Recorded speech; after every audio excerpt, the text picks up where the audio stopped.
You walk into a room full of people you don't know. Your shoulders tighten, your eyes move fast, scanning face after face. You tell yourself you're just being polite, but the real answer is far stranger. Your brain isn't scanning for manners, it's scanning for danger. Every face gets sorted in a fraction of a second. Friend or threat. Safe or unsafe. One of us or one of them. You don't choose this. It happens before you've even said hello. This is the stranger effect. And it's older than language, older than cities, older than almost everything you call civilization. Picture a small band of early humans, maybe 30 people, moving together across open grassland. They know every face in that group. For nearly the entire span of human existence, this was the whole world. 30 faces, maybe 50, rarely more. The anthropologist Robin Dunbar spent years studying primate brains and human social groups. He found that the size of a species' social circle tracks with the size of its brain. Humans, with their large neocortex, seem built for a group of about 150. Not 1,000, not 1,000,000. That number now carries his name, Dunbar's number, and it explains something about your own life. Why does keeping up with hundreds of online contacts feel exhausting? Why do unfamiliar rooms feel tense, even when nobody has done anything wrong? Your brain was never built for this many strangers. It was built for a village.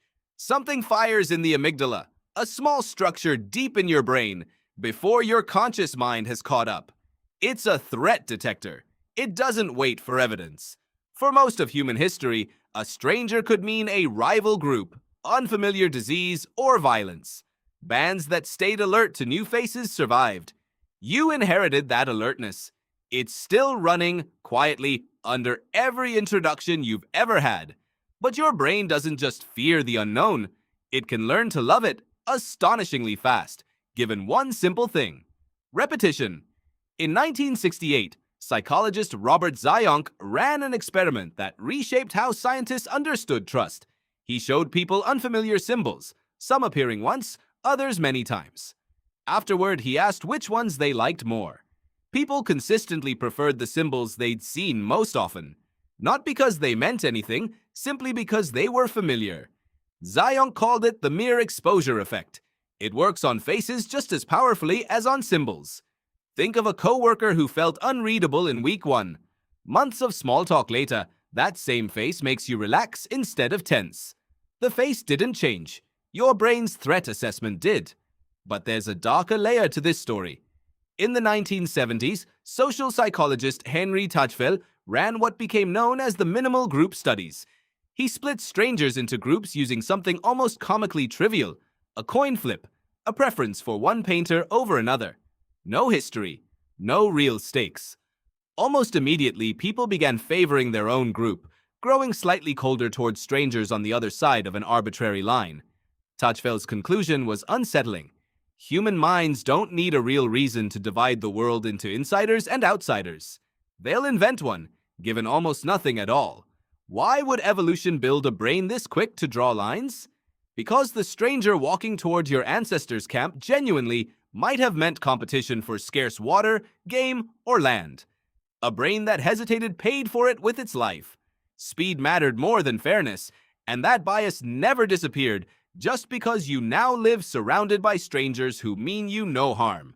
So every new face switches on 3 ancient systems at once: an alarm, scanning for threat; a familiarity counter, quietly waiting to turn unease into trust; and a tribal instinct, hunting for any excuse to sort this face into us or them. None of this makes you unkind. It makes you human, descended from generations who survived because their brains never fully relaxed around the unfamiliar. But the stranger effect isn't a flaw to fight. It's a starting point you can outgrow, deliberately, the way your ancestors did around their fires, one repeated evening at a time. Every conversation quiets the amygdala a little more. Every shared meal nudges a stranger toward kin. You are not doomed to see every unfamiliar face as a threat. You are simply running software that hasn't been updated in 100,000 years. Unlike your ancestors, you get to see the code. So the next time you walk into a room full of strangers and your shoulders tighten, remember what you're actually feeling.